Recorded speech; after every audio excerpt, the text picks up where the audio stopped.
Start. चलो बेटा, कैसे हो? आवाज आ रही है बेटा? छविकांत, प्रिंस, आवाज आ रही है बेटा?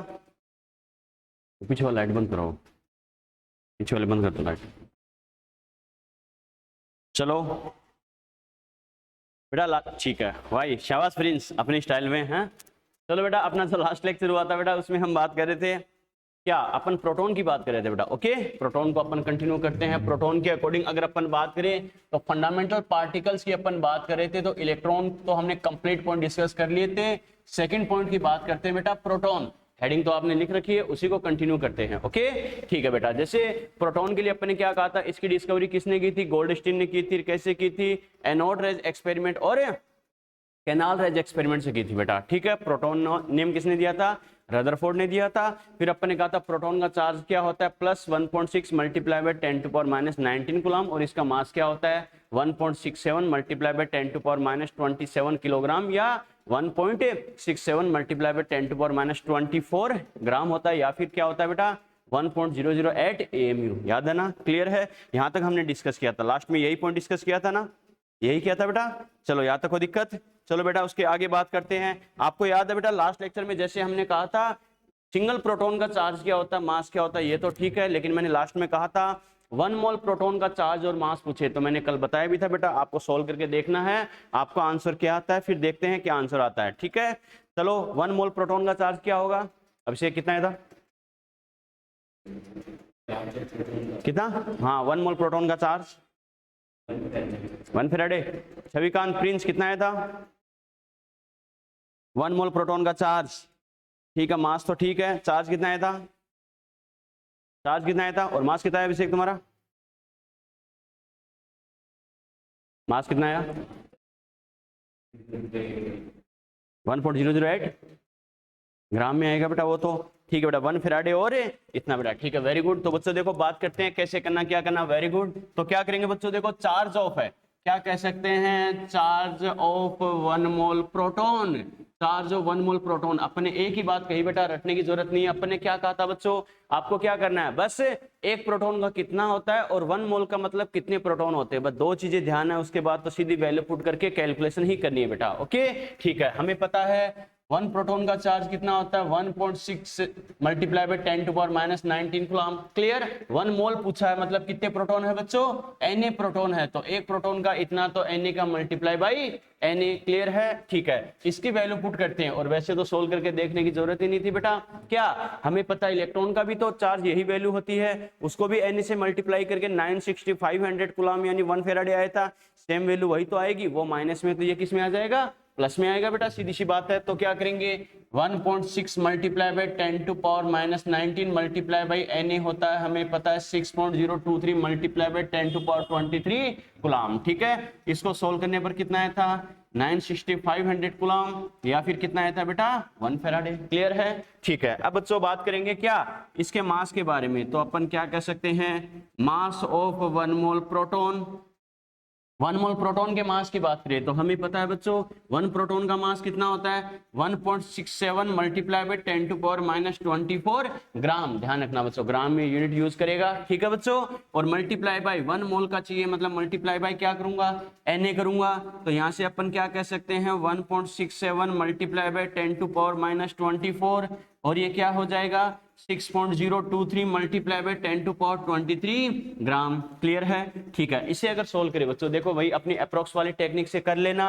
1.67 को एक बार 1.6 मान लेना। ठीक है बेटा, इजी वे में। फिर देखना एक्चुअल में इतना है तो इतना होगा। कैसे करना है, देखो 1.67 की जगह 1.6 मानूं, इसको 6 पॉइंट समथिंग की जगह 6 मान के चलूं, 1.6 को 6 से मल्टीप्लाई करते कितना आता? 9.6 आता बच्चों, लेकिन एक्चुअल वैल्यू ये 6 से ज्यादा है, ये 1.6 से ज्यादा है। इसका मतलब हमारा जो रिजल्ट आएगा 9.6 से थोड़ा ज्यादा होगा, नहीं होगा? होगा बेटा। ठीक है, और ये कितना आता है?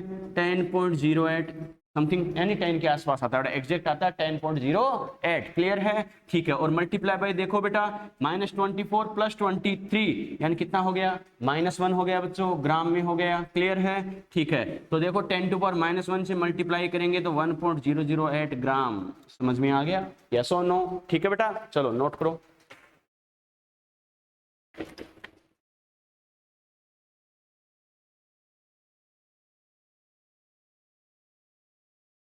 नोट करो।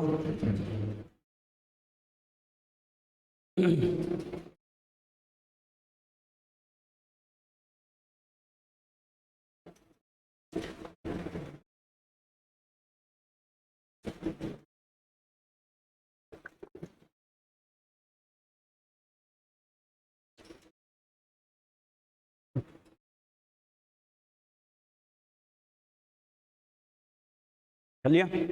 ठीक है, दोनों ने कर लिया। चलो बेटा एक बात बताओ, ये इलेक्ट्रिक और मैग्नेटिक फील्ड से डिफ्लेक्ट होगा या नहीं होगा? होगा बेटा। रीजन क्या है इसका? बिल्कुल, क्योंकि हमें पता है खुद पर चार्ज होता है, चार्ज होता है तो अट्रैक्शन रिपल्सन फील करेगा नहीं करेगा? करेगा बेटा। अट्रैक्शन रिपल्सन फील करेगा तो हमें पता है बेटा क्या होगा? डिफ्लेक्ट भी होगा। ओके, लिखो बेटा, proton are deflected, proton are deflected from electric and magnetic field.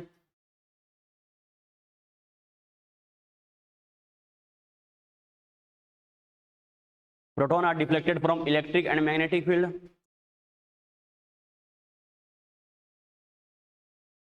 Because proton is a positive charge particle.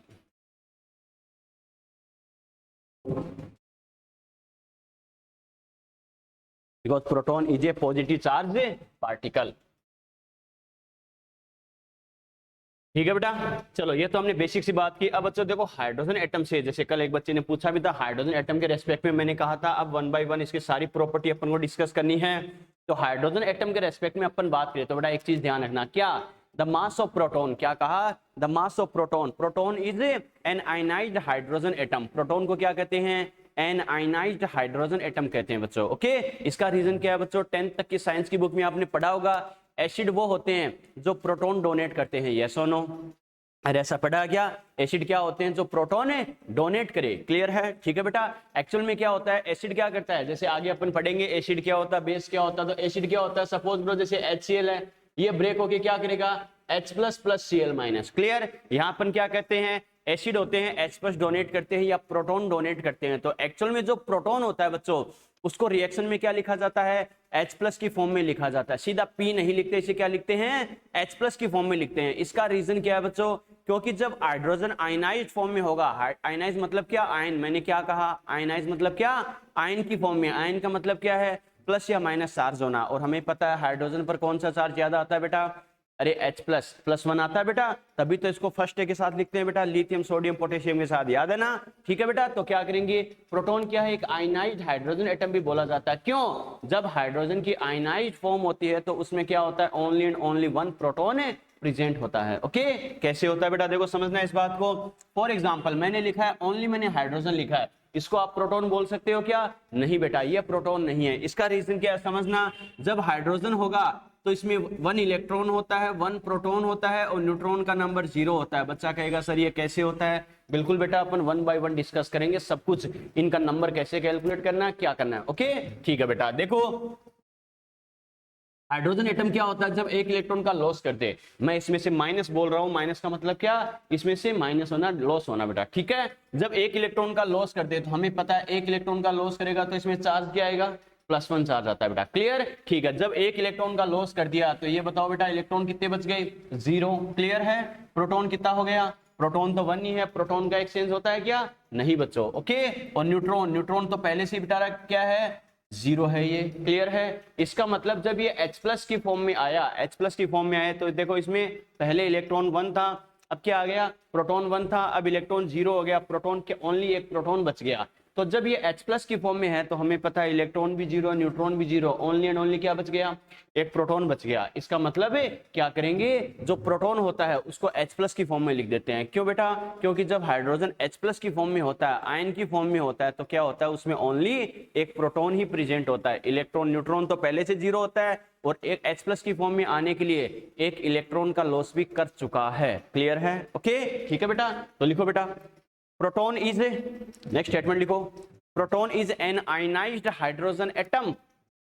Proton is an ionised hydrogen atom. Proton is an ionised hydrogen atom proton is an ionized hydrogen atom because only one proton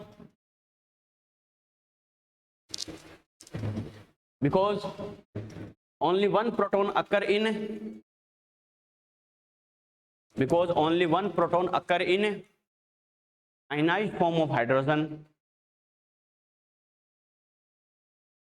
because only one proton occur in ionized form of hydrogen. इसके bracket में लिखो बेटा H+, यानी ionised form of hydrogen का मतलब क्या है H+. Okay, कैसे होता है? फॉर एग्जांपल ये लिख लो,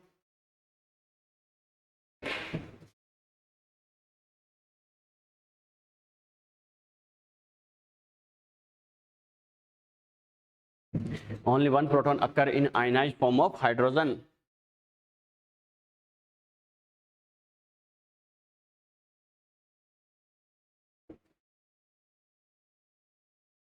फॉर एग्जाम्पल ये लिख लो बेटा कैसे होता है, ठीक है। और बच्चों एक चीज और ध्यान रखना, प्रोटॉन का जो मास होता है वो क्या होता है? हाइड्रोजन एटम के मास के इक्वल होता है। बच्चों ध्यान रखना, क्या कहा? प्रोटॉन का मास क्या होता है?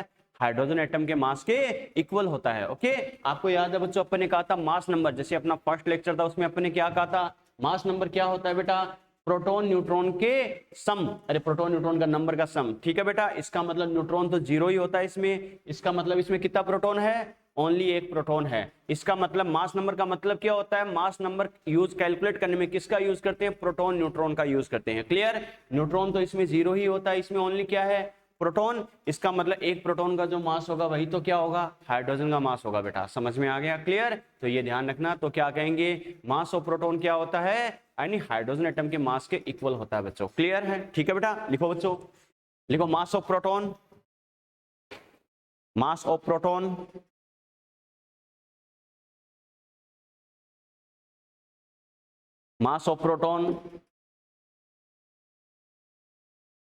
mass of proton is equal to mass of hydrogen atom.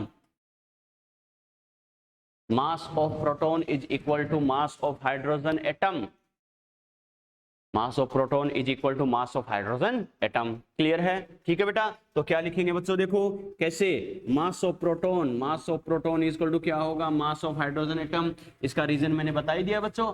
Hydrogen में क्या होता है? न्यूट्रॉन तो 0। मैंने क्या कहा था? एटम का जो सेंट्रल पार्ट होता है वो मास के लिए रिस्पॉन्सिबल होता है। सेंट्रल पार्ट यानी किसकी बात कर रहा है? न्यूक्लियस की। न्यूक्लियस में हमें पता है 1 प्रोटॉन और 0 न्यूट्रॉन, तो न्यूट्रॉन तो 0 हो गया, यानी 1 प्रोटॉन होगा वही तो मास के लिए रिस्पॉन्सिबल होगा। इसका मतलब 1 प्रोटॉन का मास क्या हो जाएगा? वही तो क्या होगा? हाइड्रोजन के मास के इक्वल। और ये कितना होता है? 1.008 AMU। ओके, इसीलिए तो आपने देखा होगा बेटा अपन हाइड्रोजन को क्या लिखते हैं? 1H1 लिखते हैं। अरे ध्यान है ना, 1 तो इसका एटॉमिक नंबर होता है और 1 क्या होता है? ये वाला क्या होता है? इसका मास नंबर। आ गया समझ में? लिखो बेटा, ये लिख लो MP इक्वल टू MH, यानी mass of proton equal to mass of hydrogen equal to 1.008 AMU।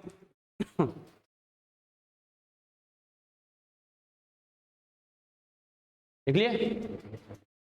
चलो बेटा, तो ये तो अपने बात की है प्रोटॉन के बारे में, कंप्लीट प्रोटॉन कैसे होता है, क्या होता है बच्चों। ठीक है, यहां तक बात समझ में आ गई? क्लियर है?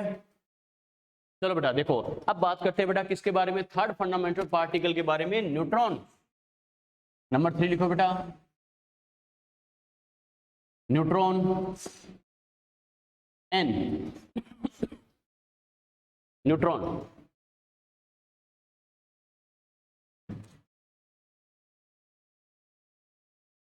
न्यूट्रॉन के बारे में बात करें बच्चों, देखो इसकी डिस्कवरी के बारे में बात करें तो अपन ने बताया भी था बेटा, इसकी डिस्कवरी किसने की थी? अभिषेक किसने की थी? सविकांत प्रिंस। इसकी डिस्कवरी किसने की थी बेटा? याद है क्या? किसने की थी? James Chadwick. याद है क्या? James Chadwick. Okay, James Chadwick ने डिस्कवर की थी बेटा इसकी डिस्कवरी। और कैसे की थी? Bombarding of alpha particle on beryllium atom. Okay, यानी बम्बार्डिंग का मतलब मैंने क्या कहा था बेटा? बिल्कुल बेटा, वेरी गुड। चैडविक कैसे की थी बेटा? Bombarding of alpha particle on beryllium atom. Actual में क्या, जब ये न्यूक्लियर रिएक्शंस की स्टडी कर रहे थे तो इन्होंने क्या देखा? इन्होंने बेरिलियम एटम लिया बेटा, यानी बेरिलियम की स्टडी कर रहे थे। तो बेरिलियम एटम क्या होता है? 4Be9। बच्चा कहेगा सर ये नंबर क्या है? बच्चों मैंने बताया भी था, थोड़ा आइडिया भी आपको दिया है। ये होता है एटॉमिक नंबर, हर एटम का नंबर। क्लियर, अपन आगे बढ़ेंगे। ये होता है मास नंबर। ओके, यानी सिंपल वे में कहूं तो ये तो हर एटम का रोल नंबर है जो एक फिक्स नंबर होता है, ये होता है उसका जितना मास होता है वो नंबर। आ गया समझ में? क्लियर है? ठीक है। ये क्या कर रहे थे, इस पर जब अल्फा पार्टिकल की बम्बार्डिंग की, बच्चा कहेगा सर अल्फा पार्टिकल कहाँ है, तो ये जो हीलियम एटम होता है वही क्या होता है, अल्फा पार्टिकल होता है बच्चों। जैसे प्रोटॉन को हम H+ से रिप्रेजेंट करते हैं रिएक्शंस में, वैसे ही अल्फा पार्टिकल को क्या करते हैं बेटा, हीलियम से रिप्रेजेंट करते हैं। क्लियर है? ठीक है बच्चों। तो जब ये न्यूक्लियर रिएक्शंस की स्टडी करे थे तो इन्होंने क्या देखा, जो बेरिलियम एटम है वो क्या होता है, कुछ टाइम बाद कार्बन एटम में कन्वर्ट हो जाता है। और रिएक्शंस का एक रूल होता है, क्या एक्चुअल में क्या होता है बेटा, यहाँ जो नंबर होता है, यहाँ जो नंबर होता है एटॉमिक नंबर, ये चार्ज को भी रिप्रेजेंट करता है, अपन 1 बाय 1 पढ़ेंगे। यानी चार्ज और ऊपर वाला नंबर मास को रिप्रेजेंट करता है। तो न्यूक्लियर रिएक्शंस का रूल होता है क्या, रिएक्शन से पहले यानी एरो से पहले, ओके, और एरो के बाद यानी before reaction after reaction, charge और मास इनका सम इक्वल होना चाहिए। क्लियर है? ठीक है। तो जब इन्होंने नोटिस किया क्या कि 4 + 2 यानी 6 था, ये भी क्या है 6 है, चार्ज तो इक्वल है, लेकिन मास की बात की तो क्या कहा 9 + 4 यानी कितना 13, ये कितना है 12, यानी मास इक्वल नहीं है। यानी मास को बैलेंस करने के लिए इन्होंने कहा साथ में एक पार्टिकल और बनेगा जिसका मास क्या होगा 1 होगा। क्लियर? अरे हमें पता है बैलेंस करने के लिए, बराबर करने के लिए कितने मास की और जरूरत है 1। आ गया समझ में? क्योंकि ये 13 था, ये 12 तो है, 12 + 1 13 हो जाएगा। तो 13 क्या हो जाएगा, मास इक्वल है। लेकिन यहाँ बात करें चार्ज तो पहले से बैलेंस था, तो यहाँ पर चार्ज 1 2 वगैरह होगा क्या, नहीं बेटा, चार्ज क्या होगा 0 होगा बेटा। क्लियर है? ठीक है। तो इससे डिस्कवरी हुई, इसको बोला गया न्यूट्रॉन, इस पार्टिकल को नाम दिया गया न्यूट्रॉन। क्लियर है? ठीक है बच्चों। अब बात करें इसके नाम के बारे में, तो इसका नाम जैसे मैंने कहा बेटा, 2 साइंटिस्ट के अकॉर्डिंग इसे डिनोट किया जाता है। कई जगह आता है चैडविक, कई जगह आता है रदरफोर्ड। ओके, ठीक है। मैंने कहा भी था, बच्चा सोचता है सर ब्रैकेट में लिखा है ये इसके पापा का नाम है क्या, नहीं बेटा, ये इसके फादर का नाम नहीं है, पापा का नाम नहीं है। एक्चुअल में क्या, कई बुक्स और कॉपीज में क्या आता है बच्चों, चैडविक आता है, कई जगह रदरफोर्ड आता है। लेकिन एक्चुअल में करेक्ट तो दोनों ही है, लेकिन मोर करेक्ट कौन सा है ये बच्चे को ध्यान होना चाहिए अगर दोनों ऑप्शन आ जाए तो। ओके, एक्चुअल में क्या बेटा, रदरफोर्ड ने सिर्फ आइडिया दिया था। मैंने क्या कहा, रदरफोर्ड ने सिर्फ आइडिया दिया था कि एक ऐसा पार्टिकल और होना चाहिए। रदरफोर्ड को ये आइडिया क्यों आया, कि रदरफोर्ड जब एटम की स्टडी कर रहे थे तो ये तो बच्चों मतलब फाइनल हो गया था क्या, कि एटम का जो मास होता है, एटम के मास के लिए पहले जैसे 2 ही पार्टिकल डिस्कवर किए गए थे, इलेक्ट्रॉन और प्रोटॉन। ओके, ठीक है बच्चों। फिर इसने क्या देखा रदरफोर्ड ने, कि इलेक्ट्रॉन का मास तो नेग्लिजिबल होता है, बहुत कम होता है। ओके, इसकी वजह से तो कोई फर्क नहीं पड़ेगा, लेकिन ओनली प्रोटॉन की वजह से अगर मास को कंसीडर करूं तो टोटल जितने प्रोटॉन होते हैं उनका मास मिलकर एटम के टोटल मास के इक्वल नहीं आ रहा। इसका मतलब इन्होंने क्या कहा, एक साथ में तीसरा पार्टिकल और होना चाहिए प्रोटॉन के साथ, जो क्या होगा, न्यूट्रल होगा। क्यों न्यूट्रल, क्यों होगा न्यूट्रल, उन्होंने इसलिए बोला था क्योंकि इलेक्ट्रॉन प्रोटॉन का चार्ज क्या होता है, इक्वल होता है। तो हमें पता है जितने प्रोटॉन उतने ही इलेक्ट्रॉन होते हैं न्यूट्रल स्पीशीज में, तो कोई दिक्कत नहीं है, चार्ज तो बैलेंस है, चार्ज तो बैलेंस है, चार्ज की दिक्कत नहीं है, लेकिन मास बैलेंस नहीं हो रहा। इसका मतलब उन्होंने क्या कहा, मास को बैलेंस करने के लिए तीसरा पार्टिकल और होना चाहिए जिसका चार्ज तो 0 होगा लेकिन मास नॉन जीरो होगा। नॉन जीरो मतलब 0 नहीं होगा, उसके अलावा कुछ भी हो सकता है। आगे समझ में, हो चाहे कितना भी, लेकिन 0 नहीं होगा, क्योंकि वो साथ में ऐड होगा।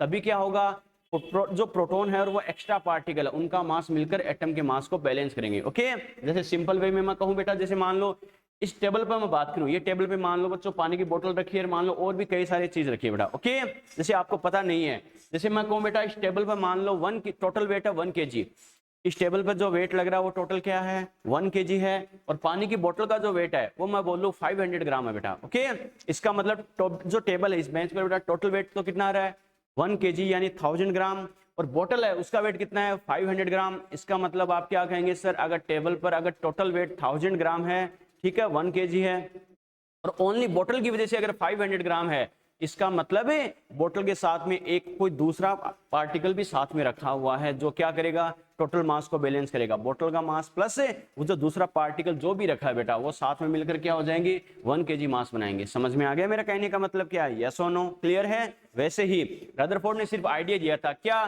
कि ओनली प्रोटॉन, इलेक्ट्रॉन का तो नेग्लिजिबल होता है, कोई ज्यादा फर्क नहीं पड़ेगा, लेकिन ओनली प्रोटॉन के मास का भी मैं सम कर दूं, जितने प्रोटॉन होते हैं, सपोज लो 10 प्रोटॉन है तो 10 प्रोटॉन के मास का सम कर दूं, वो भी एटम के टोटल मास के इक्वल नहीं आता। इसका मतलब क्या होगा, साथ में एक पार्टिकल और होना चाहिए जिसका चार्ज 0 होगा लेकिन मास नॉन जीरो होगा। उसके आगे उन्होंने कुछ आइडिया नहीं दिया था, कुछ भी उन्होंने नहीं बताया था कि वो क्या होगा कैसे होगा, बस इतना उन्होंने आइडिया दिया था कि ऐसा कुछ हो सकता है। ओके, लेकिन जब चैडविक क्या करे थे बच्चों, रिएक्शंस की स्टडी करे थे। जैसे मैंने कहा न्यूट्रॉन को डिस्कवर करने का इनका कोई प्लान नहीं था, ये सिर्फ एक एक्सीडेंट था बेटा, अचानक होने वाला फिनोमिनन था बेटा। ओके ठीक है, जब इन्होंने रिएक्शंस की स्टडी कर रहे थे बेटा तो इन्होंने नोटिस किया क्या कि जब बेरिलियम के अल्फा पार्टिकल की जब बीम पास की जाती है बेरिलियम एटम पर, तो कुछ टाइम बाद ये क्या कार्बन एटम में कन्वर्ट हो जाता है, और चार्ज को बैलेंस करने के लिए या मास को बैलेंस करने के लिए साथ में एक पार्टिकल और बनता है जिसका चार्ज 0 होगा लेकिन मास नॉन जीरो होगा। क्लियर? तो चैडविक ने क्या कहा, इसका मतलब ये वही पार्टिकल है जो रदरफोर्ड ने बताया था, जिसके बारे में जिसका चार्ज 0 होगा और मास नॉन जीरो होगा। आ गया समझ में? इसी पार्टिकल को नाम दिया गया न्यूट्रॉन। क्लियर है? ठीक है, तो एक्चुअल में क्लियरली तो कहीं नहीं आता एक्चुअल में किसने बोला था कि ये न्यूट्रॉन है, बस सस्पेंस है बेटा इसमें। कई जगह आता है रदरफोर्ड, कई जगह आता है चैडविक। क्लियर? तो रदरफोर्ड ने सिर्फ आइडिया दिया था और चैडविक ने क्या किया, इसे प्रूफ किया कि हाँ ये वही पार्टिकल है। क्लियर है? ठीक है, तो बुक्स में बेटा दोनों आते हैं लेकिन मोर करेक्ट कौन सा है, चैडविक वाला, क्योंकि उन्होंने यानी 100% श्योरिटी के साथ बता दिया कि हाँ ये वही पार्टिकल है। क्लियर? तो ऑप्शन में दोनों आ जाए बेटा, आपको कौन सा करना है, ऑप्शन में दोनों आ जाए कौन सा करना है, कौन सा करना है, चैडविक करना है बेटा। ठीक है, और ऑप्शन में एक आ जाए तो कौन सा करना है, जो एक आए वही करना है बेटा। आ गया समझ में? कि बच्चा सोचे सर ने ये तो बता दिया था कि ऑप्शन में दोनों आ जाए तो चैडविक करना है, लेकिन सर ये बताना भूल गए कि अगर एक ही दे रखा हो तो कौन सा करना है। ठीक है, एक ही दे रखा हो तो जो दे रखा हो बेटा वही करना है। क्लियर है? ठीक है बच्चों, लिखो बेटा, लिखो, neutron was discovered by James Chadwick, neutron was discovered by James Chadwick, neutron was discovered by James Chadwick, neutron was discovered by James Chadwick, neutron was discovered by James Chadwick by bombarding of alpha particle, neutron was discovered by James Chadwick by bombarding of alpha particle on beryllium atom,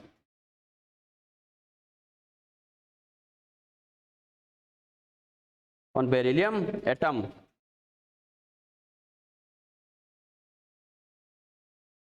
on beryllium atom।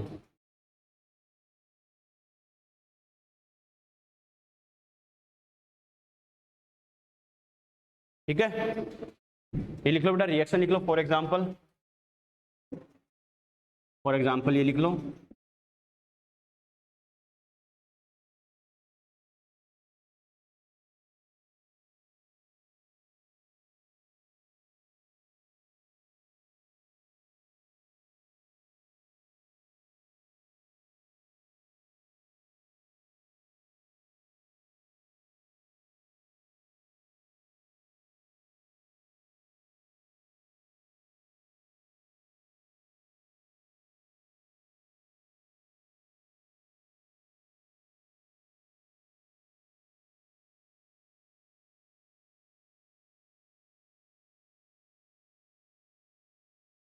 लिया?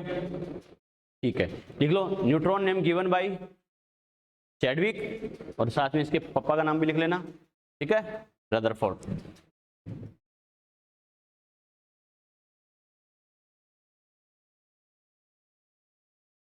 चलो बेटा, अब बात करते हैं इसके charge और मास के बारे में। ओके, तो बच्चों ये बताओ, चार्ज के बारे में बात करें तो क्या लिखेंगे बच्चों, charge of neutron. Charge of neutron हमें पता है बेटा, चार्ज को किससे डिनोट करते हैं, क्यू से। न्यूट्रॉन की बात करें तो एन, क्यू एन की वैल्यू कितनी होगी, 0 होगी। इसका मतलब अपन क्या कह सकते हैं, neutron is a neutral particle. बोल सकते हैं बेटा, neutron is a neutral particle. इसका मतलब ये क्या है, neutron is a neutral particle, यानी एक न्यूट्रल पार्टिकल ये है बेटा। Okay, neutron is a neutral particle. और अपन बात करें बेटा इसके मास के बारे में तो क्या कह सकते हैं, मास ऑफ न्यूट्रॉन। न्यूट्रॉन के मास की बात करें बेटा तो मास को m से, न्यूट्रॉन की बात करें तो mn। क्लियर है? ठीक है, तो क्या करेंगे, 1.675 मल्टीप्लाई बाय 10⁻⁻27 किलोग्राम। ठीक है, ये होता है न्यूट्रॉन का मास। क्लियर है? ठीक है, अगर बेटा अपन क्या करें, किलोग्राम से अगर ग्राम में कन्वर्ट करें तो मैं क्या करूंगा, 1000 से मल्टीप्लाई करेंगे, नहीं करेंगे, करेंगे बच्चों। तो इसे क्या लिख सकते हैं अपन, 1.675 मल्टीप्लाई बाय 10⁻⁻27 मल्टीप्लाई बाय 10⁻³ ग्राम में कन्वर्ट हो जाएगा, क्योंकि हमें पता है 1 किलोग्राम इज इक्वल टू 1000 ग्राम, या फिर क्या लिख सकते हैं 10 टू पावर 3 ग्राम। बात ठीक है बच्चों। चलो बेटा ग्राम में आ गया, ये बताओ इसे अगर एमयू में कन्वर्ट करें तो क्या करें, एन से मल्टीप्लाई या डिवाइड, एन से मल्टीप्लाई करेंगे बेटा, ठीक है। तो एमयू में कन्वर्ट करना वेरी गुड, हमें पता है एमयू को ग्राम में कन्वर्ट करना तो एन से डिवाइड, और अगर ग्राम को एमयू में कन्वर्ट करना तो एन से मल्टीप्लाई, याद है ना, ठीक है बेटा। और हमें पता है बच्चों देखो 1.675 मल्टीप्लाई बाई 10 टू पावर -24, ठीक है। ये तो किस में आ जाएगा, ग्राम में आ जाएगा, मल्टीप्लाई बाई एन कर दूं तो ये किस में आ जाएगा, एमयू में आ जाएगा बच्चों, ठीक है। हमें पता है देखो प्रोटॉन वाले के ऑलमोस्ट इक्वल है या नहीं है बच्चों, तो हमें पता है जो एमयू में प्रोटॉन का आया था ऑलमोस्ट वही तो आएगा, तो ये भी ऑलमोस्ट क्या आएगा, ऑलमोस्ट बोलते हैं 1 एमयू। बात समझ में आई क्या, 1.008 के समथिंग आएगा, समथिंग कितना हो गया, 1 ही हो गया बेटा, मैंने ऑलमोस्ट लिखा, देखो लहराते हुए ऑलमोस्ट इसके आसपास, ओके लिखो।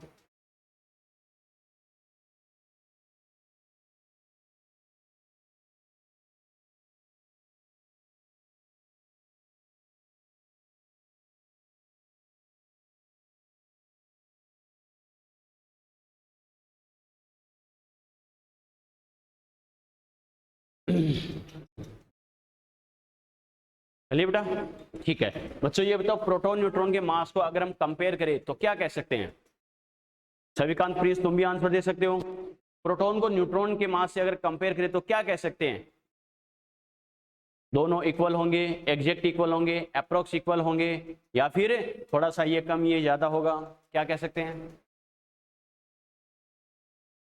क्या कह सकते हैं। मेरा स्टेटमेंट है mass of neutron almost equal to mass of proton, yes or no, mass of neutron almost equal to mass of proton, yes or no. अरे ऑलमोस्ट इक्वल बोल सकते हैं बेटा, ऑलमोस्ट मतलब लगभग आसपास बेटा, ठीक है। कैसे, प्रोटॉन का कितना रहा था 1.670 multiply by 10 to power -27 kilogram, याद है ना, ये प्रोटॉन का आ रहा था, लेकिन ये कितना आ रहा है 1.675, अरे 1.670675 माइनर डिफरेंस है बेटा। इसका मतलब न्यूट्रॉन का मास क्या होता है, प्रोटॉन के क्या होता है, ऑलमोस्ट इक्वल होता है, ठीक है। लेकिन स्लाइटली ग्रेटर अगर बोले, थोड़ा सा ज्यादा अगर बोले बेटा, स्लाइटली ग्रेटर भी बोल दे तो ये बताओ कौन सा ज्यादा होगा, प्रोटॉन का या न्यूट्रॉन का, प्रोटॉन का ज्यादा होगा या न्यूट्रॉन का ज्यादा होगा, प्रोटॉन का ज्यादा। बोर्ड पे देखो, डाटा देखो बेटा, उसके बाद बताओ प्रोटॉन का स्लाइटली ग्रेटर होगा या न्यूट्रॉन का स्लाइटली ग्रेटर होगा, न्यूट्रॉन का स्लाइटली ग्रेटर होगा बेटा। प्रोटॉन तो 1.670 था, ये 1.675 है, आ गया समझ, हाँ बेटा। अपन ने ये तो ऑलमोस्ट लिखा बेटा, ये वाली वैल्यू ज्यादा है, एन से मल्टीप्लाई करके इससे तो ज्यादा ही आएगी, उसका 1.008 आ रहा था, ये उससे तो ज्यादा ही आएगा, ठीक है। ओरिजिनल कितना होता है, ये होता है, ये तो अपन ने 1.008 की बजाय के उससे थोड़ा ज्यादा कितना होगा वो एग्जैक्ट आइडिया नहीं, तो अपन ने ऑलमोस्ट लिख दिया, क्लियर है। लेकिन एग्जैक्ट वैल्यू क्या होती है, इस पर फोकस करो, वो होता है 1.67 है, होता है बेटा 1.67, इसको आगे जीरो लगा सकते हैं तो 1.670, ये उससे थोड़ा सा ज्यादा, ओके। तो स्टेटमेंट क्या आता है, अपन बोल सकते हैं क्या, आप ट्रू एंड फॉल्स में स्टेटमेंट में बोल रहा हूं बेटा, आप आंसर देना, ओके क्या अच्छे सुनना और फिर रिप्लाई करना।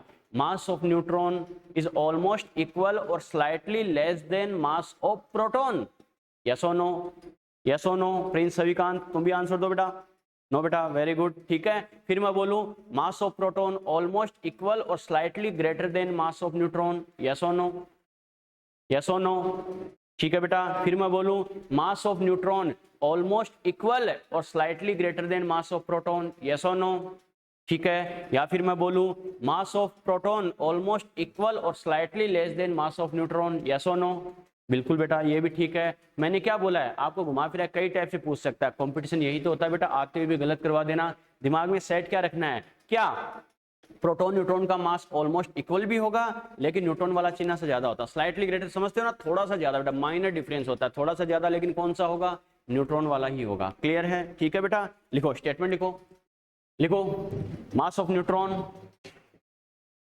Mass of neutron is almost equal, mass of neutron is almost equal or mass of neutron is almost equal or slightly greater than, mass of neutron is almost equal or slightly greater than mass of proton,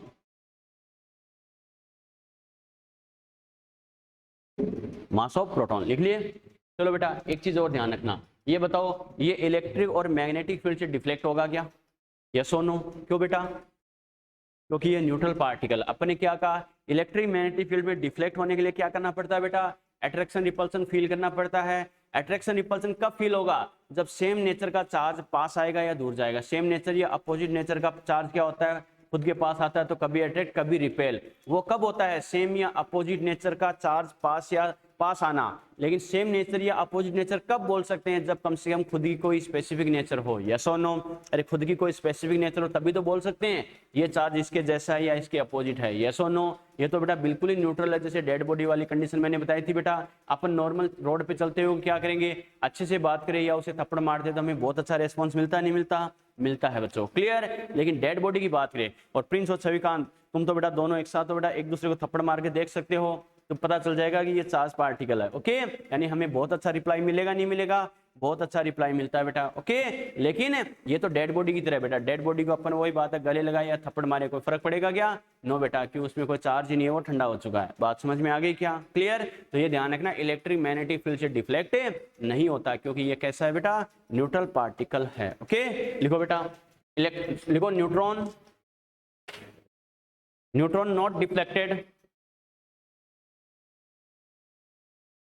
in electric and magnetic field. Question पूछा हुआ है, neutron not deflected in electric and magnetic field, in electric and magnetic field because neutron is a neutral particle.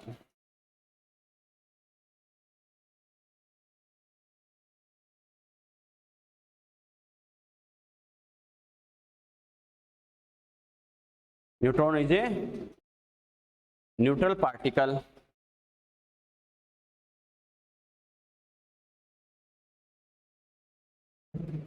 Neutron is a neutral particle. Okay बच्चों, एक बात ध्यान रखना बेटा, क्या न्यूट्रॉन की डिस्कवरी इलेक्ट्रॉन प्रोटॉन के काफी बाद में हुई, तभी तो बेटा आपके दिमाग लगा सकते हो। क्या रदरफोर्ड ने क्या कहा था? इलेक्ट्रॉन तो चारों तरफ रिवॉल्विंग करेंगे, ठीक है, न्यूक्लियस के चारों तरफ। प्रोटॉन न्यूक्लियस के अंदर प्रेजेंट होता है, इसी वजह से तो न्यूक्लियस भी पॉजिटिव चार्ज होता है, तभी तो न्यूक्लियस को हमेशा प्लस के साइन के साथ लिखते हैं, याद है ना? न्यूट्रॉन का सिर्फ उन्होंने आइडिया दिया था कि ऐसा एक न्यूट्रल पार्टिकल और होना चाहिए। इसका मतलब क्या, उन्होंने आइडिया दिया था।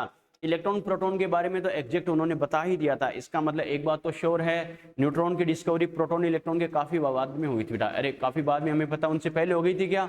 अगर साथ में होती, पहले हो गई होती तो रदरफोर्ड उसके बारे में एग्जैक्ट बता देते कि न्यूट्रॉन नाम का कोई पार्टिकल होगा न्यूट्रॉन नाम से, लेकिन उन्होंने एग्जैक्ट बताया था क्या? नहीं बेटा, न्यूट्रॉन की डिस्कवरी काफी बाद में हुई थी। इसका रीजन क्या है? न्यूट्रॉन की न्यूट्रल नेचर। ओके, अरे कैसा पार्टिकल है ये? न्यूट्रल पार्टिकल है। ओके, अरे सीधी सी बात, हमें पता बहुत छोटे पार्टिकल है, तो डायरेक्टली इनको देख सकते हैं क्या? ये प्रोटॉन हो गया, ये इलेक्ट्रॉन हो गया, ये न्यूट्रॉन हो गया।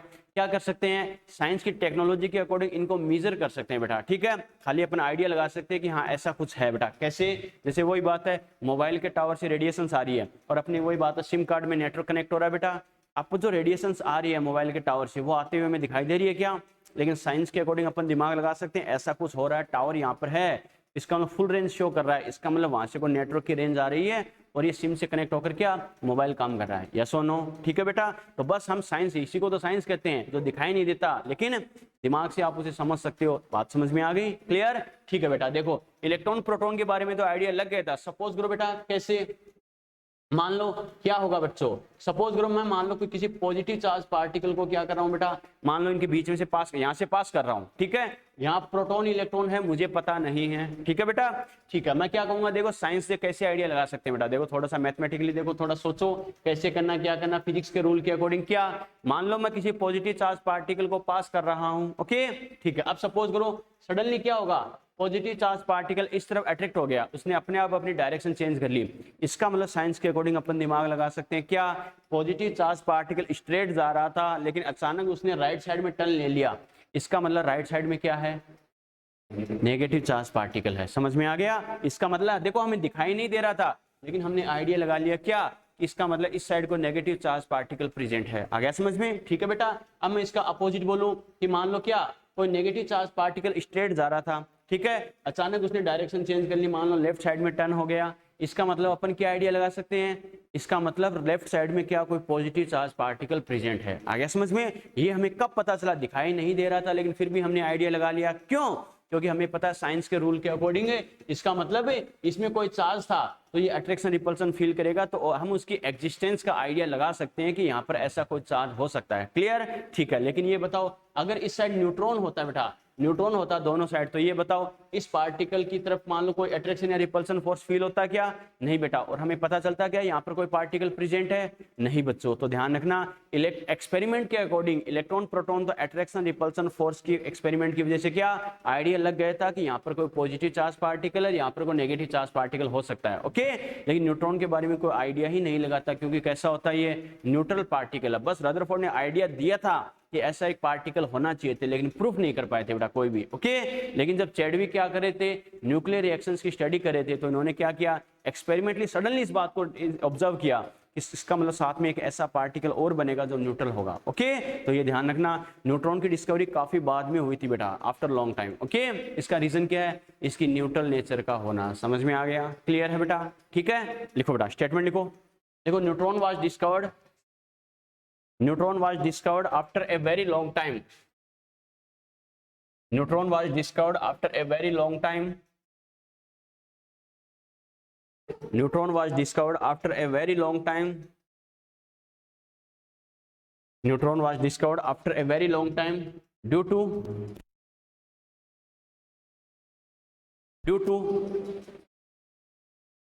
neutral nature of neutron. Due to neutral nature of neutron. Neutron was discovered after a very long time due to neutral nature of neutron. Due to neutral nature of neutron. ठीक है बेटा? चलो यहां तक बात ठीक है। ये तो बेटा अपने इलेक्ट्रॉन प्रोटॉन न्यूट्रॉन के बारे में एक एक पॉइंट अपने डिस्कस किया, कैसे करना क्या करना। ओके, चलो बेटा अब बात करते हैं इनके बारे में। अलग अलग पॉइंट अगर हमें पूछे जाए तो हमें क्या करना है, समझना बेटा इस बात को। चलो वन बाय वन बात करते हैं। आपसे बोले बेटा हमने 3 पार्टिकल डिस्कस किए, इलेक्ट्रॉन प्रोटॉन और न्यूट्रॉन। आपसे बोले इनमें फंडामेंटल पार्टिकल कौन सा है, तो क्या बताओगे? तीनों बेटा। लेकिन आपसे बोले यूनिवर्सल फंडामेंटल पार्टिकल कौन सा है, ये कैसे बताओगे? यूनिवर्सल फंडामेंटल पार्टिकल मतलब समझ रहे हो क्या? यूनिवर्स अपन बोलते हैं ना यूनिवर्स में। Okay, universal fundamental particle, universe का मतलब होता है जैसे अपने atmosphere, complete atmosphere. Okay, universal यानी जो हर जगह हो बेटा। आ गया समझ में? हर जगह मतलब जहां वो एग्जिस्ट करता है, हर जगह हर के साथ एग्जिस्ट करे, उसे यूनिवर्सल फंडामेंटल पार्टिकल बोलेंगे। ओके, ठीक है बेटा। तो ध्यान रखना फंडामेंटल पार्टिकल तो तीनों है, इलेक्ट्रॉन भी है, प्रोटॉन भी है, न्यूट्रॉन भी है। लेकिन इलेक्ट्रॉन प्रोटॉन को यूनिवर्सल फंडामेंटल पार्टिकल बोला जाता है, लेकिन न्यूट्रॉन को यूनिवर्सल फंडामेंटल पार्टिकल नहीं माना जाता। क्यों? इसका रीजन बता सकते हो? क्योंकि हाइड्रोजन एटम में क्या होता है, न्यूट्रॉन एब्सेंट होता है बेटा। Yes or no? अरे हाइड्रोजन एटम में न्यूट्रॉन एब्सेंट होता है नहीं होता? होता है। बच्चा कहेगा सर एक इलेक्ट्रॉन डोनेट करने पर तो इलेक्ट्रॉन भी एब्सेंट हो जाता है। वो तो क्या होता है, एक इलेक्ट्रॉन डोनेट करने पर होता है, लेकिन नेचुरल फॉर्म में ये बताओ उसमें एक इलेक्ट्रॉन होता है या नहीं होता? होता है बेटा। क्लियर? तो बाकी के जितने भी एटम है सभी में क्या होगा, न्यूट्रॉन प्रेजेंट होता है, लेकिन हाइड्रोजन एटम में क्या होता है, न्यूट्रॉन एब्सेंट होता है। लेकिन सभी एटम में तो नहीं है ना। अरे इलेक्ट्रॉन प्रोटॉन न्यूट्रॉन कहाँ होते हैं? एटम के अंदर होते हैं। और जो पार्टिकल सभी एटम्स के अंदर होगा उसे बोल देंगे universal fundamental particle. Clear? Neutron बाकी में तो होता है लेकिन हाइड्रोजन में होता है क्या? नहीं। इस वजह से ध्यान रखना न्यूट्रॉन को यूनिवर्सल फंडामेंटल पार्टिकल नहीं बोलते। लेकिन नेचुरल फॉर्म में बात करें, ध्यान रखना चाहे कोई भी एटम हो उसके अंदर इलेक्ट्रॉन प्रोटॉन तो होगा ही होगा। हाँ, इलेक्ट्रॉन बाद में डोनेट कर दे रिएक्शन करने के लिए वो अलग बात है, लेकिन नेचुरल फॉर्म में तो इलेक्ट्रॉन होगा नहीं होगा। ऐसा कोई पार्टिकल एग्जिस्ट नहीं करता जिसमें इलेक्ट्रॉन प्रोटॉन ना हो। आ गया समझ में? कम से कम एक एक इलेक्ट्रॉन प्रोटॉन तो होगा ही होगा, उससे ज्यादा भी हो सकता है बेटा। क्लियर है? ठीक है, तो लिखो बेटा स्टेटमेंट लिखो electron and proton, electron and proton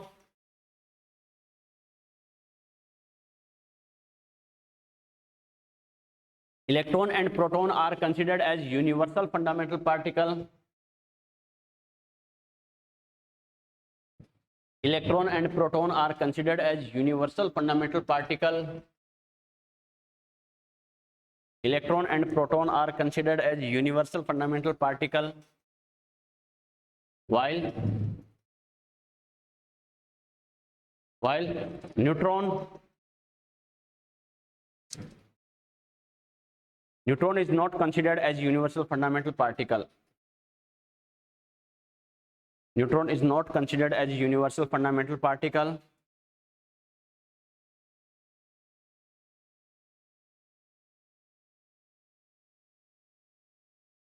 Neutron is not considered as universal fundamental particle because in hydrogen atom neutron is absent. In hydrogen atom neutron is absent. Hydrogen atom में neutron क्या होता है? Absent होता है बेटा। Clear है? ठीक है। एक बात और ध्यान रखना बेटा, फंडामेंटल पार्टिकल तो तीनों है, लेकिन मैंने क्या कहा, जैसे वही बात है, सेम से क्वेश्चन देके आते हुए भी गलती करवाना, यही तो कंपटीशन है। आपसे बोले फंडामेंटल पार्टिकल कौन सा है, ऑल जाएगा बेटा, इलेक्ट्रॉन प्रोटॉन न्यूट्रॉन है। लेकिन बोले यूनिवर्सल फंडामेंटल पार्टिकल कौन सा है, तो कौन सा? ओनली इलेक्ट्रॉन एंड प्रोटॉन, तब आपको न्यूट्रॉन नहीं करना है। आ गया समझ में? रीजन क्या है? क्लियर है? चलो बेटा, एक बात और ध्यान रखना, न्यूट्रॉन क्या होता है? सबसे अनस्टेबल फंडामेंटल पार्टिकल माना जाता है। क्या माना जाता है बेटा? सबसे अनस्टेबल फंडामेंटल पार्टिकल माना जाता है। बच्चा कहेगा सर क्यों? तो नॉर्मली बेटा देखो, आपको याद है, जैसे मैंने कहा था, एटम के अंदर और भी कई सारे पार्टिकल्स होते हैं बेटा, neutrino, anti neutrino, betatron, positron, meson particle, याद है ना? ठीक है। लेकिन जब क्या होता है, प्रोटॉन न्यूट्रॉन का रेशियो ऑलमोस्ट क्या होता है, नंबर ऑलमोस्ट इक्वल सा होता है बेटा। क्लियर? लेकिन इनमें बहुत ज्यादा डिफरेंस होता है, तब क्या होता है, प्रोटॉन न्यूट्रॉन में या न्यूट्रॉन प्रोटॉन में कन्वर्ट हो जाता है। Yes or no? क्लियर? ये कब होता है? बहुत ज्यादा डिफरेंस होने पर। ओके, ठीक है बेटा। लेकिन एक चीज ध्यान रखना, अगर प्रोटॉन का नंबर थोड़ा सा ज्यादा है, मैंने क्या कहा, प्रोटॉन का नंबर थोड़ा सा ज्यादा है, तो क्या होगा, प्रोटॉन न्यूट्रॉन में कन्वर्ट आसानी से नहीं होता। क्लियर?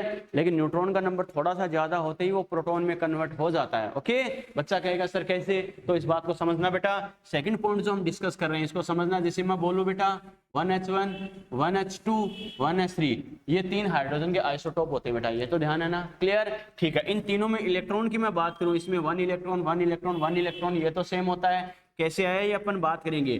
प्रोटॉन भी 1 1 1 होता है बच्चों। ठीक है। न्यूट्रॉन का जो नंबर होता है, देखो न्यूट्रॉन का नंबर कैसे कैलकुलेट करते हैं, जैसे आगे अपन डिस्कस करेंगे। इलेक्ट्रॉन प्रोटॉन का नंबर डिस्कस करना हो तो कैलकुलेट करना हो तो ये जो नंबर होता है उसके इक्वल होता है। मैंने क्या कहा, इलेक्ट्रॉन प्रोटॉन का नंबर किसके इक्वल होता है बेटा? यहाँ जो नंबर लिखा होता है एटॉमिक नंबर, उसके इक्वल। क्लियर? न्यूट्रॉन का नंबर जो कैलकुलेट करना हो तो a माइनस जेड करते हैं बेटा, ये माइनस ये। आ गया समझ में? इससे हमारे पास क्या आता है, न्यूट्रॉन का नंबर आ जाता है, यानी मास नंबर और एटॉमिक नंबर दोनों का डिफरेंस कर दे तो वो न्यूट्रॉन के नंबर के इक्वल होता है। क्लियर है? ठीक है बेटा। तो क्या कहेंगे, देखो 1 1 1, तो इलेक्ट्रॉन भी 1 1 1, प्रोटॉन भी 1 1 1। क्लियर है? लेकिन न्यूट्रॉन की बात करें, मैंने क्या कहा, इन दोनों का डिफरेंस करना है, तो 1 माइनस 1 कितना? 0, 2 माइनस 1 कितना? 1, और 3 माइनस 1 कितना? 2। समझ में आ गया? Yes or no? ये मेरे पास क्या आ रहा है, इलेक्ट्रॉन प्रोटॉन न्यूट्रॉन के जैसे मैंने नंबर बताए हैं। अब बच्चों देखो, पहले में मैं कंपेयर करूं, देखो बेटा अपन ने क्या कहा, प्रोटॉन न्यूट्रॉन का नंबर अगर अनइक्वल हो, अगर कम ज्यादा हो, तो ज्यादा वाला कम में कन्वर्ट होता है। Yes or no? इसमें तो दोनों बराबर है, तो ये तो कोई दिक्कत है ही नहीं बच्चों। अनइक्वल किसमें है? एक तो इसमें, एक इसमें है। Yes or no? ठीक है। इसमें देखो एक प्रोटॉन ज्यादा होने के बाद भी क्या होता है, प्रोटॉन न्यूट्रॉन में कन्वर्ट नहीं होता बेटा। क्लियर? ठीक है। बहुत ज्यादा डिफरेंस हो वो बात अलग है, लेकिन इसकी बात करें बेटा, जैसे 2 साल पहले जेईई में आ भी चुका बेटा, ये रेडियो एक्टिव है। क्या है ये? रेडियो एक्टिव है। हाइड्रोजन का कौन सा आइसोटोप रेडियो एक्टिव होता है? 1s3।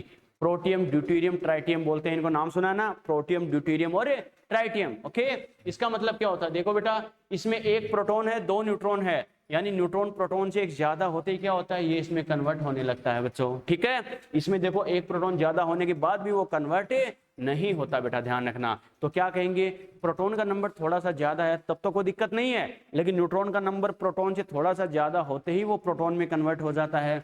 इसका मतलब वो क्या, अनस्टेबल पार्टिकल है। समझ में आ गया? क्लियर है बेटा? ठीक है। तो ये ध्यान रखना। जैसे अपन देखते हैं ना रेडियो एक्टिव, अपन जैसे एक स्टेटमेंट आएगा कई जगह, 92 से ज्यादा एटॉमिक नंबर वाले एलिमेंट रेडियो एक्टिव होते हैं। ठीक है। रेडियो एक्टिव होने का मतलब क्या है, प्रोटॉन न्यूट्रॉन जब एक दूसरे में कन्वर्ट होंगे तो साथ में क्या होता है, एक्स्ट्रा पार्टिकल्स का फॉर्मेशन होता है, जैसे neutrino, anti neutrino, betatron, positron. ये अपन 1 बाय 1 पढ़ेंगे बेटा आगे। इन एक्स्ट्रा पार्टिकल्स का जो फॉर्मेशन होता है, और साथ में जो हार्मफुल रेज निकलती है बेटा, गामा रेज, वही क्या बोली जाती है, रेडियो एक्टिविटी बोला जाता है इस प्रोसेस को। समझ में आ गया? अपन पढ़ते ना नागासाकी हिरोशिमा में बेटा क्या बोलते हैं, अमेरिका ने जब बॉम्ब गिराए थे बेटा, तो क्या होता है आज तक भी वहां पे रेडिएशन निकल रही है। ओके, क्यों? वहां पे जैसे मान लो जो एटम बॉम्ब होते हैं बेटा, उनमें क्या होता है बेटा, जैसे बॉम्ब वगैरह में जैसे रेडियो एक्टिव एलिमेंट्स का यूज किया जाता है। ओके, जो क्या होता है जिनमें गिराया जाता है तो एक्सप्लोजिव तो होते ही होते हैं, लेकिन साथ में उनके पार्टिकल्स फैल जाते हैं कई सालों तक। क्या होता है उनमें प्रोटॉन न्यूट्रॉन एक दूसरे में कन्वर्ट होते जाते हैं और हार्मफुल रेडिएशन निकलती जाती है, तो कई सालों तक क्या होता है उनका इफेक्ट होता है बेटा। अपन देखते हैं जैसे कितने 70 ईयर हो गए ऑलमोस्ट, फिर भी नागासाकी हिरोशिमा में क्या होता है आज भी हम पढ़ते डिफेक्टिव मान लो चाइल्ड का बात बर्थ हो रही नहीं हो रही, आज भी क्या होता है उन पे रेडिएशन का इफेक्ट आता है बेटा, आता नहीं आता? इसका रीजन यही है बच्चों। क्यों? 92 से ज्यादा एटम होते हैं बेटा, एटॉमिक नंबर 92 से ज्यादा वाले जो भी एटम होते हैं उनमें न्यूट्रॉन का नंबर प्रोटॉन से ज्यादा होता है। क्लियर? ठीक है, न्यूट्रॉन का नंबर प्रोटॉन से ज्यादा होता है तो क्या होता है न्यूट्रॉन प्रोटॉन में कन्वर्ट होता रहता है, साथ में हार्मफुल गामा रेज वगैरह बनती रहती है बच्चों। क्लियर? यानी neutrino, anti neutrino, betatron, positron ये तो बनते ही बनते हैं, साथ में हार्मफुल गामा रेज भी बनती है जो रेडियो एक्टिविटी के लिए रेस्पॉन्सिबल होती है। क्लियर है? ठीक है बेटा, तो ये ध्यान रखना। इसका मतलब है प्रोटॉन का नंबर थोड़ा सा ज्यादा होने के बाद भी वो न्यूट्रॉन में कन्वर्ट नहीं हो रहा, लेकिन न्यूट्रॉन का नंबर थोड़ा सा ज्यादा होते ही वो प्रोटॉन में कन्वर्ट हो जाता है। इसका मतलब ये बताओ बेटा ज्यादा अनस्टेबल कौन है? न्यूट्रॉन ज्यादा अनस्टेबल है बेटा, ये थोड़ा सा ज्यादा होते ही हाथों हाथ प्रोटॉन में कन्वर्ट हो जाता है। इसी वजह से तो क्या होता है ट्राइटियम क्या होता है रेडियो एक्टिव होता है बेटा। समझ में आ गया? क्लियर? लिखो बेटा, लिखो neutron, neutron is the most unstable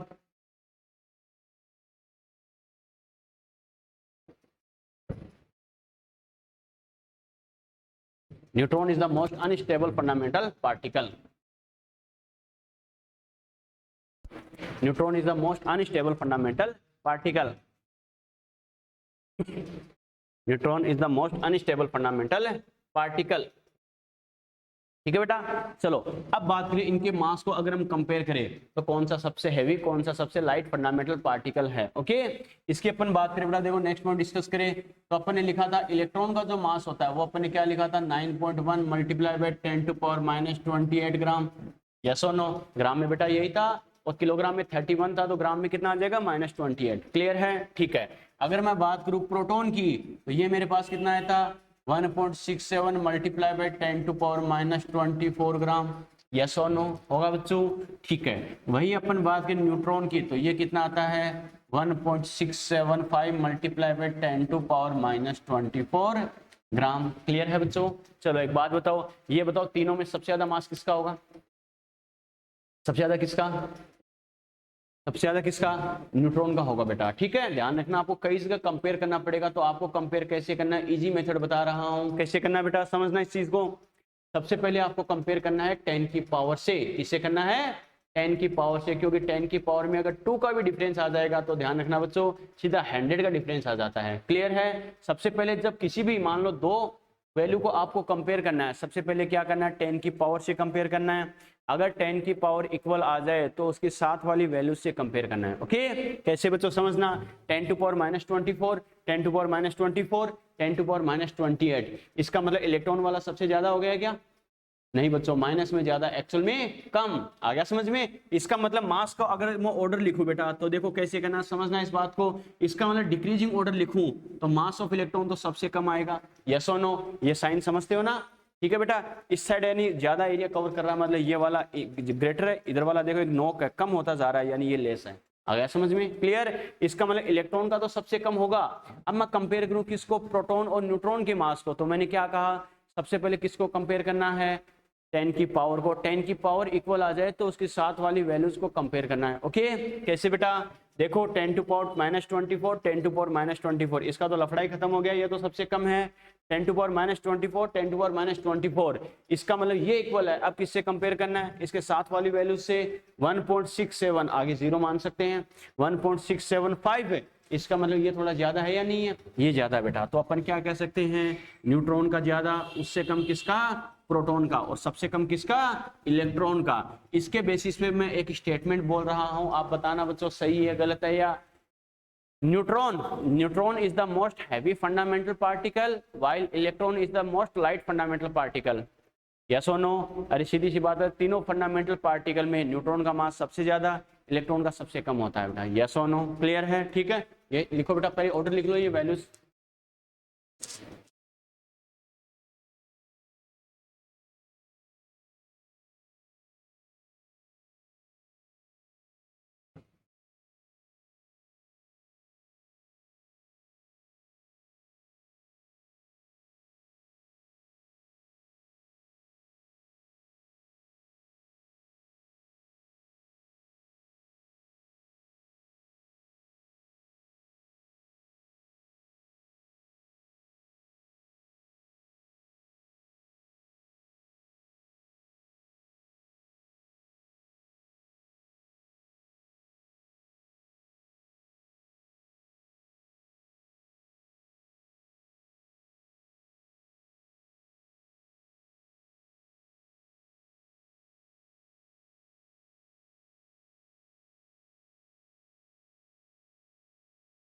चलिए ठीक है, एक स्टेटमेंट हम बोल सकते हैं बेटा क्या, कि इलेक्ट्रॉन का जो मास है, इलेक्ट्रॉन के मास को क्या कर सकते हैं, प्रोटॉन न्यूट्रॉन के मास के कंपैरिजन में नेग्लिजिबल मान सकते हैं, यस और नो। अरे बोल सकते हैं बेटा, कैसे, मैंने क्या कहा, देखो मास को अगर इक्वल करना है तो पहले अगर ऑलमोस्ट पहले 10 की पावर को तो इक्वल करो, उसके साथ वाली वैल्यू से ज्यादा फर्क नहीं पड़ेगा, ये 1 पॉइंट समथिंग है, ये 9 की समथिंग है, यानी डिफरेंस कितना, ऑलमोस्ट 7-8 का डिफरेंस है बेटा, है या नहीं है। अरे ये हमें पता है बेटा 2 के समथिंग है, ये 8-9 है बच्चों, तो क्या हो जाएगा 7-8 का डिफरेंस है, ऑलमोस्ट मान लो 7.5 का मान लो बेटा, एग्जैक्ट अगर बोले तो इसमें तो 7.5 का डिफरेंस है, 7.5 का डिफरेंस कोई वैसे ज्यादा नहीं है, ज्यादा डिफरेंस आपको किसका देखना है, 10 की पावर का, ठीक है, 10 की पावर का देखे तो पहले 10 की पावर को अगर मैं इक्वल कर दूं तो वैल्यू ऑलमोस्ट इक्वल आ जाएगी, नहीं आ जाएगी, आ जाएगी बेटा। अगर मुझे इक्वल करना है, देखो 10 टू पावर -24 तो 28 को 24 बनाने के लिए मैं क्या करूंगा, 10 की पावर +4 से मल्टीप्लाई करूंगा, यस और नो, करेंगे नहीं करेंगे, इसका मतलब 10 की पावर +4 से मल्टीप्लाई करेंगे तभी तो क्या होगा बेटा, 10 टू पावर -24 आएगा या नहीं आएगा, आएगा। इसका मतलब इलेक्ट्रॉन के मास को अगर मैं 10,000, 10 टू पावर 4 का मतलब कितना है बेटा, 10,000 है या नहीं है, 10 की पावर 4 का मतलब 10,000, इसका मतलब इलेक्ट्रॉन के मास को 10,000 से मल्टीप्लाई करे तब जाके ऑलमोस्ट इनके बराबर आएगा। 10,000 से मल्टीप्लाई करना मतलब बहुत कम है या नहीं है, अरे बहुत कम हो गया बेटा, इसका मतलब क्या लिखेंगे, यानी बाकी के फंडामेंटल पार्टिकल जो है प्रोटॉन न्यूट्रॉन, उसके कंपैरिजन में इलेक्ट्रॉन का मास नेग्लिजिबल माना जाता है। क्यों माना जाता है, समझ में आ गया, क्लियर है, ठीक है। तो पहले तो ये स्टेटमेंट लिखो बेटा, सबसे हैवी फंडामेंटल पार्टिकल कौन है, सबसे लाइट फंडामेंटल पार्टिकल कौन है, ट्रू एंड फॉल्स में पूछा गया है, क्लियर। और इलेक्ट्रॉन के मास को प्रोटॉन न्यूट्रॉन के कंपैरिजन में नेग्लिजिबल मान सकते हैं, नहीं मान सकते हैं, मान सकते हैं, ध्यान है ना, क्लियर है। लिखो बेटा, लिखो स्टेटमेंट लिखो इसके नीचे, neutron is the most heavy fundamental particle, neutron is the most heavy fundamental particle,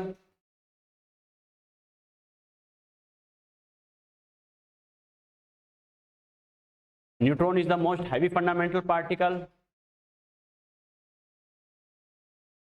neutron is the most heavy fundamental particle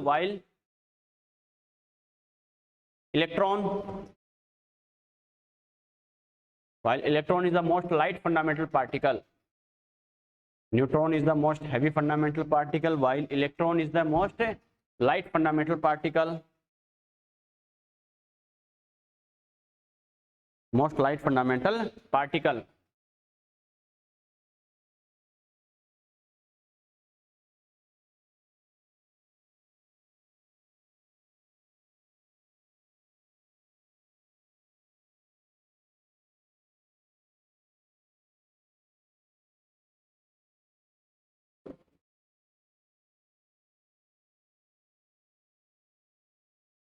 लिया, चलो बेटा नेक्स्ट स्टेटमेंट लिख लो, mass of electron,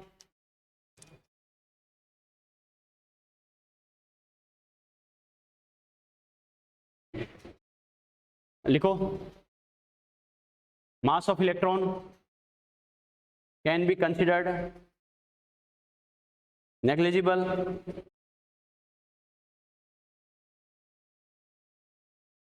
mass of electron can be considered negligible,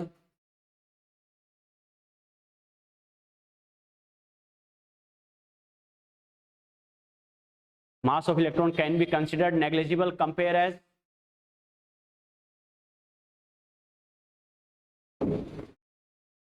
as mass of proton and neutron, compare as mass of proton and neutron,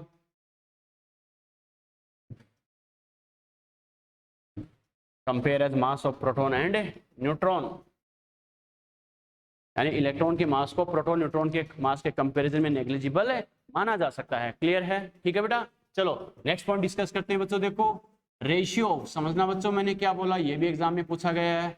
ratio of mass of proton and electron, यानी proton और electron के मास का ratio क्या होगा। Okay, ये data पूछा हुआ बेटा, समझना कैसे आता, रटने की जरूरत नहीं है। कैसे, मैं क्या लिख दूं, मास of proton upon mass of electron. ठीक है, इनकी वैल्यूज हमें ध्यान है, ये कितना होता है 1.67 multiply by 10⁻⁻24 gram, upon electron का कितना होता है बच्चों 9.1 मल्टीप्लाई बाय 10⁻28 ग्राम।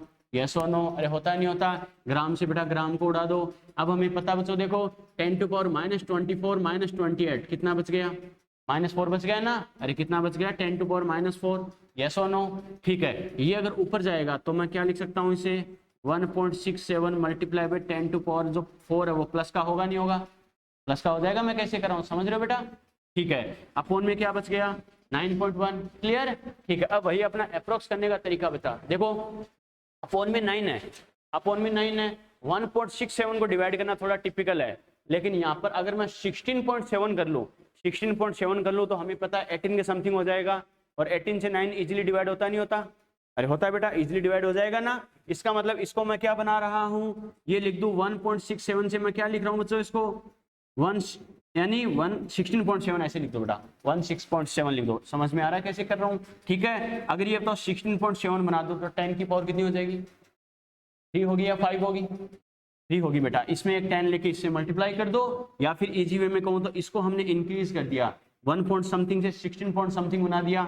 इंक्रीज हुआ या नहीं हुआ? इंक्रीज हो गया बेटा। तो 10 टू पावर कितना हो गया 3 हो गया, अपॉन में कितना हो गया 9.1। Yes or no? हो गया बच्चों। तो यहाँ से क्या कर सकते हैं, देखो अगर ऑलमोस्ट करे बेटा या एग्जैक्ट ये वैल्यू कितनी आती है ध्यान रखना।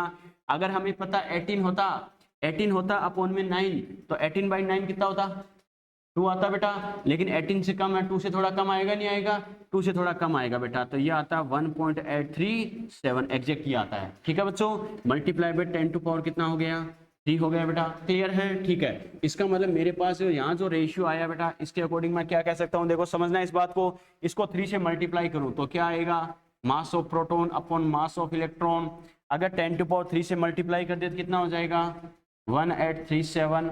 Yes or no? होगा बच्चों? ठीक है, या फिर इसको मैं क्या लिख सकता हूँ, इसको देखो मास ऑफ इलेक्ट्रॉन को इधर लेके आ जाए तो इधर क्या बच गया मास ऑफ प्रोटॉन, अपॉन में क्या आ जाएगा 1837। Yes or no? Yes or no? होगा बेटा? ठीक है, ये एग्जाम में पूछा हुआ ऑप्शन है। क्लियर है? नोट करो बेटा, नोट करो।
चलिए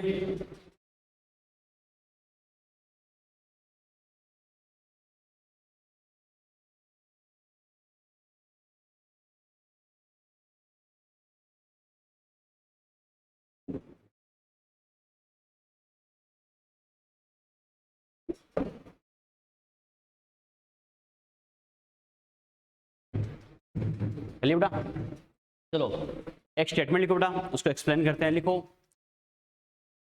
चार्ज ऑफ एनी स्पीसीज, एक स्टेटमेंट लिखो charge of any species, charge of any species, charge of any species. Species का मतलब मैंने क्या बताया था, एटम मॉलिक्यूल आयन कुछ भी हो सकता है।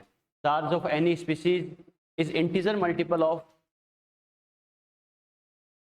Charge of any species, is integer multiple of charge of electron, charge of any species is integer multiple of charge of electron, charge of any species is integer multiple of charge of electron।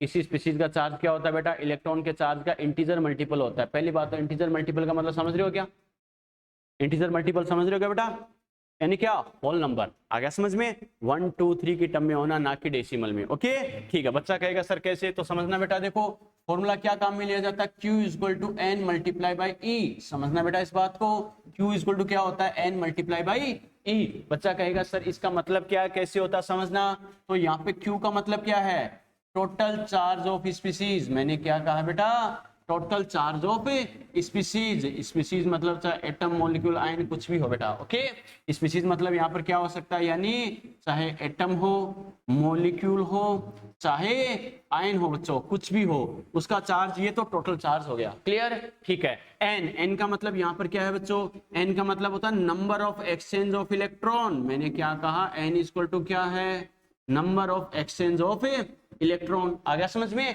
और ये हमेशा क्या होता है, integer number होगा बच्चों। क्या होगा, इंटीजर नंबर होगा, मतलब 1 2 3 एंड सोन इस टर्म में होगा। समझ में आ गया, इलेक्ट्रॉन का जो एक्सचेंज होता है वो हमेशा क्या होता है, इंटीजर नंबर में होगा बेटा। क्लियर है, ठीक है। और ये क्या कहा मैंने, ई मतलब क्या, charge of 1 electron, charge of 1 electron, एक इलेक्ट्रॉन का चार्ज, और इसकी वैल्यू कितनी होती है बेटा, 1.6 multiply by 10 to power -19 coulomb. ध्यान है ना। अब बच्चा कहेगा सर आपने ये क्यों बोला है, कैसे बोला है, तो इसका रीजन समझना बेटा। मैं 2 एग्जांपल आपको लेके बता रहा हूं बेटा। जैसे मैंने लिखा है सोडियम, मैंने क्या लिखा बेटा, सोडियम लिखा है, ठीक है। सोडियम की अगर अपन बात करें तो बेटा आगे अपन डिटेल से पढ़ेंगे कैसे करना है, क्या करना है। बच्चों देखो सोडियम का एटॉमिक नंबर कितना होता है, सोडियम का एटॉमिक नंबर कितना होता है बेटा, 11। क्लियर है, 11। तो इसमें इलेक्ट्रॉन कितने होते हैं बेटा, 11 होते हैं। प्रोटॉन भी कितना होता है, 11 होता है। न्यूट्रॉन का नंबर होता है 12।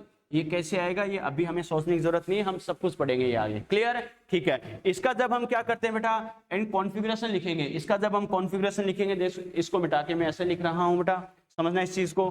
मैंने क्या कहा, इसका जब हम कॉन्फ़िगरेशन लिखते हैं तो क्या करते हैं, इसमें इलेक्ट्रॉन का नंबर आता है 11, प्रोटॉन का नंबर आता है 11, न्यूट्रॉन का नंबर आता है 12। ठीक है, कैसे आता है अपन बात करेंगे। जब इसका कॉन्फ़िगरेशन लिखते हैं तो क्या आता है, फर्स्ट सेल में 2 इलेक्ट्रॉन, सेकंड में कितने आता है, 8 आता है बेटा, थर्ड में कितना बच गया, 1 हो गया। क्लियर। लेकिन ये बताओ, अरे 2 8 10 + 1 11 हो गए ना बेटा। ये बताओ थर्ड सेल का 1 इलेक्ट्रॉन स्टेबल है क्या, नहीं बेटा। अरे ऑक्टेट कंप्लीट है क्या, 8 इलेक्ट्रॉन तो होने चाहिए। इसके पास 2 ऑप्शन है, या तो 1 इलेक्ट्रॉन डोनेट करना या 7 इलेक्ट्रॉन गेन कर लेना। यानी आउटर मोस्ट सेल में या तो बिल्कुल 0 होना चाहिए, या जो स्टेबल होने के लिए 8 इलेक्ट्रॉन चाहिए वो होने चाहिए। आ गया समझ में। इसके पास 2 ऑप्शन है, या तो 1 को 0 में कन्वर्ट कर लेना या 1 को 8 में कन्वर्ट कर लेना। 1 को 0 में कन्वर्ट करेगा तो 1 इलेक्ट्रॉन डोनेट करेगा, या 1 को 8 में कन्वर्ट करेगा तो 7 गेन करेगा। ज्यादा इजी कौन सा है, 1 डोनेट करना बेटा। ठीक है, तो ये क्या करेगा, 1 इलेक्ट्रॉन डोनेट कर दे। मैं लिख रहा हूँ -E1, यानी 1 इलेक्ट्रॉन डोनेट कर रहा है, लॉस कर रहा है। क्लियर। तो बच्चों ये बताओ 1 इलेक्ट्रॉन डोनेट करेगा तो ये क्या बनाएगा, Na+ बनाता है। ओके, Na+ क्यों बनाता है बच्चों, क्योंकि अब इसके पास 1 इलेक्ट्रॉन डोनेट कर दिया तो इलेक्ट्रॉन कितने बच गए, 10 बच गए। क्लियर है, ठीक है। प्रोटॉन का कोई चेंज आएगा क्या, नहीं। प्रोटॉन न्यूट्रॉन में कोई चेंज नहीं आएगा। मेरा कहने का मतलब क्या है बेटा, समझना इस चीज को।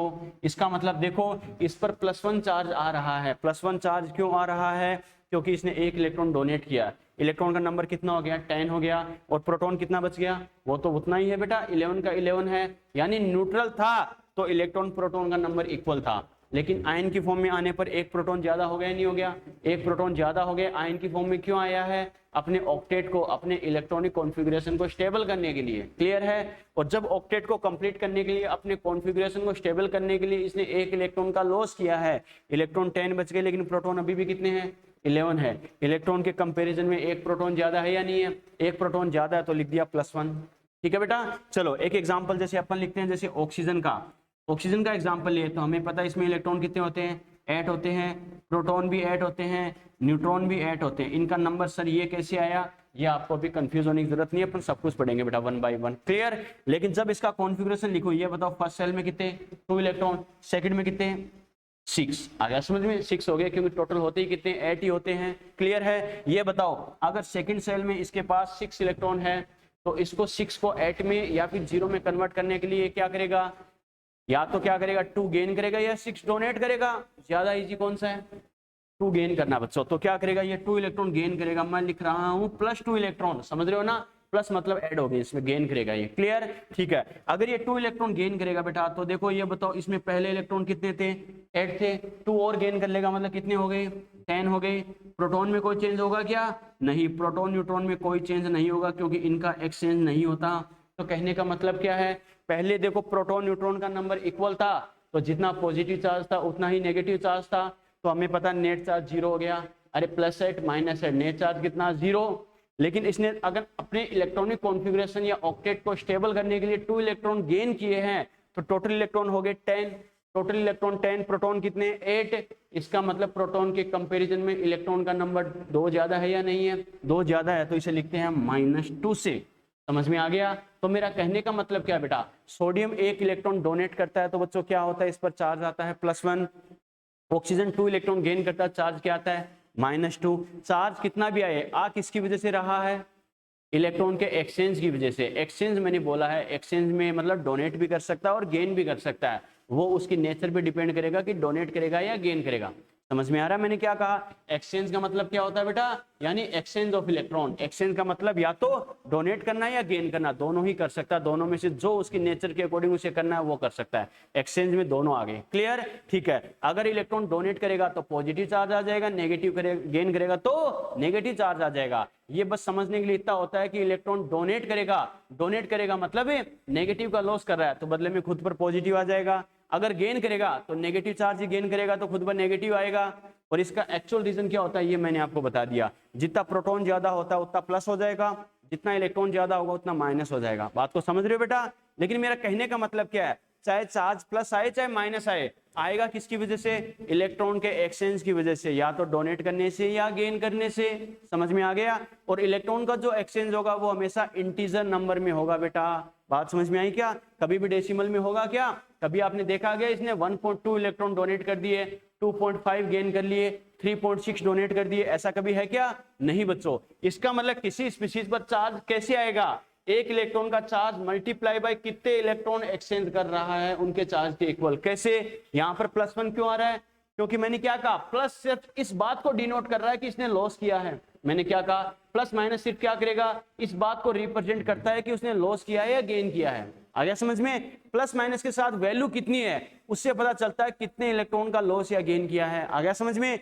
यहाँ +1 प्लस इस बात को ओनली प्लस का मतलब क्या है, साथ में 1 है बेटा। आ गया समझ में, प्लस है मतलब इलेक्ट्रॉन का लॉस किया है, +1 है मतलब 1 का लॉस किया है, समझ में आ गया, क्लियर। -2 माइनस मतलब क्या किया है, गेन किया है, और 2 आया मतलब कितने गेन किए, 2 इलेक्ट्रॉन गेन किया, समझ में आ गया। इसका मतलब एक इलेक्ट्रॉन का चार्ज मल्टीप्लाई बाय कितने इलेक्ट्रॉन का एक्सचेंज हो रहा है, टोटल चार्ज उसके इक्वल आएगा, समझ में आ गया। अरे पहले तो इस पे चार्ज क्या था, न्यूट्रल 0 था बेटा, इसका भी क्या था, न्यूट्रल था।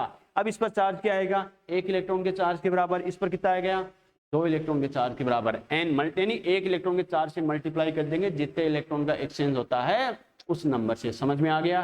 बस साथ में प्लस माइनस क्या बताएगा, डोनेट किया गेन किया, इस बात को रिप्रेजेंट करता है। लेकिन चार्ज तो आता किसकी वजह से है, इलेक्ट्रॉन डोनेट या गेन करने से ही आता है बेटा। आ गया समझ में, तो टोटल कितना चार्ज आएगा, जितने इलेक्ट्रॉन वो लॉस करेगा या गेन करेगा, क्लियर। और इलेक्ट्रॉन का लॉस या गेन हमेशा क्या होगा, इंटीजर नंबर में होगा, कभी भी डेसिमल में नहीं होगा, समझ में आ गया, क्लियर है बेटा। यहां तक कोई डाउट, लिखो बेटा, नोट करो।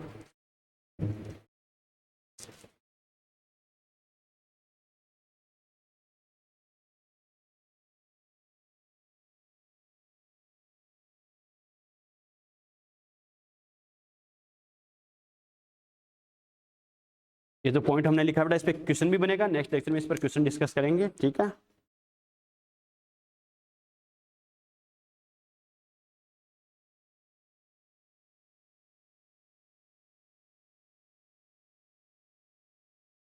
ठीक है, चलो बेटा, तो आज हमने कई सारी चीजें डिस्कस की बेटा। इलेक्ट्रॉन, प्रोटॉन, न्यूट्रॉन की एक एक प्रॉपर्टी क्या होती है ये तो हमने डिस्कस किया ही किया है, लेकिन इसके अलावा तीनों पे कॉमनली हमें कैसे क्वेश्चन पूछ सकता है बेटा, वो कैसे करना है। यहाँ तक कोई डाउट? Yes or no? कोई भी डाउट बेटा? कोई भी डाउट? फटाफट। ठीक है, चलो नेक्स्ट लेक्चर में इसके बेटा और भी कई सारे कॉन्सेप्ट डिस्कस करेंगे। उसके बाद इस पर ये जो कॉन्सेप्ट हमने लिखा है इस पर क्वेश्चन भी हमें कैसे पूछ सकता है वो भी अपन डिस्कस करेंगे बेटा। ठीक है, आज जो हमने पढ़ा यहाँ तक अच्छे से रिवाइज करना बेटा। नेक्स्ट लेक्चर में इसको कंटिन्यू करके 2-4 पॉइंट और डिस्कस करेंगे, समझने वाले, टाइम कंज्यूमिंग है, अगली क्लास का टाइम हो रहा है, इस वजह से अगली क्लास में उसके बाद अगली क्लास स्टार्ट करेंगे अभी जस्ट, और उसके बाद अपने नेक्स्ट लेक्चर में इसको आगे कंटिन्यू करेंगे बेटा। ठीक है, यहाँ तक अच्छे से रिवाइज करना, कोई डाउट हो बता देना। ओके बेटा, बाय।